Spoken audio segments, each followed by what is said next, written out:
Ел башыннан Татарстанда 40 меңгә якын кеше диспансерлаштыру узды. Күпчелек очракта бу 60 яшьтән узганнар. Тикшерү барышында күбесенчә хроник йөрәк-кан тамырлары авырулары, яман шеш, шикәр диабеты, үпкә авырулары ачыкланган. Быел өстәмә рәвештә коронавирус белән авырган пациентлар өчен тирән диспансерлаштыру үткәрелә. Татарстанда яшәүче һәр 4 кешенең онкология куркынышы бар. Тире, туры ишәк, күкрәк рагы иң еш очрый торганнары. Катлаулы авыруны башлангыч чорында ачыклауга диспансерлаштыру үтү ярдәм итә. У женщин это маммографический скрининг на рак шейки матки.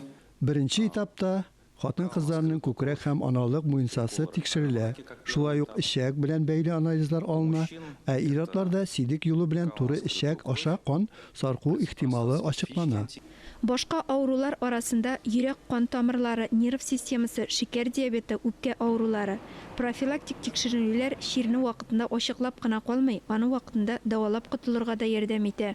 Если в текущем году гражданин даже уже успел пройти... Үй шартларында яисә хастаханәдә ятып авыручылар мәҗбүри медицина имнияте фонды акчалары хисабына диспансерлаштыруны тагын бер кат тирәнтен үтәргә хокуклы. Бары тик дәваланудан соң 60 көн узган булырга тиеш. Диспансерлаштыруны теләсә кайсы вакытта шул исәптән кич белән һәм шимбә көнне дә үтеп була. Моннан тыш, ерак бистәләрдә яшәүчеләр өчен терапевт, нефролог, уролог, хирург, акушер-гинеколог, офтальмолог кабинетлары булган мобиль медицина комплекслары оештырылган. Ләйлә Зайнуллина, Диана Дасаева, Иван Худяков, Татарстан яңалыклары.